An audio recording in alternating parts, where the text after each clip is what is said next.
విష్ణు పురాణం భగవంతుని లీలా విశేషాలను తెలిపే రత్నం.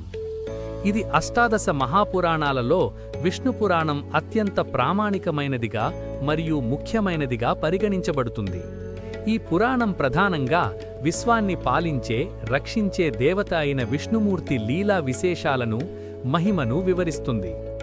ఈ పురాణంలోని ముఖ్య అంశాలు: దీనిలో విష్ణువు యొక్క దశావతారాల గురించి, ముఖ్యంగా శ్రీకృష్ణుని బాల్యం, జీవిత చరిత్ర మరియు భక్త ప్రహ్లాదుని కథ వంటి అనేక పవిత్ర గాథలు ఉన్నాయి.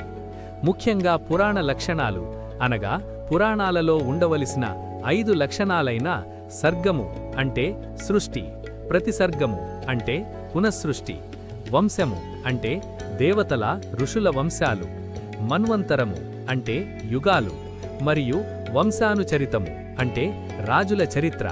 ఈ 5ంటిని సంపూర్ణంగా వివరించే లక్షణం ఈ పురాణంలో స్పష్టంగా కనిపిస్తుంది. ఇక చివరిగా విష్ణుపురాణంలోని తత్వం.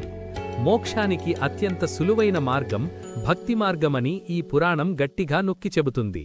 సర్వవ్యాపి అయిన విష్ణువును ఆరాధించడం ద్వారా ధర్మం, అర్థం, కామం, మోక్షం అనే చతుర్విధ పురుషార్థాలను పొందవచ్చని బోధిస్తుంది. ఆధ్యాత్మిక చింతన మరియు వైష్ణవ తత్వాన్ని తెలుసుకోవాలనుకునేవారికి విష్ణుపురాణం ఒక అద్భుతమైన మార్గదర్శి.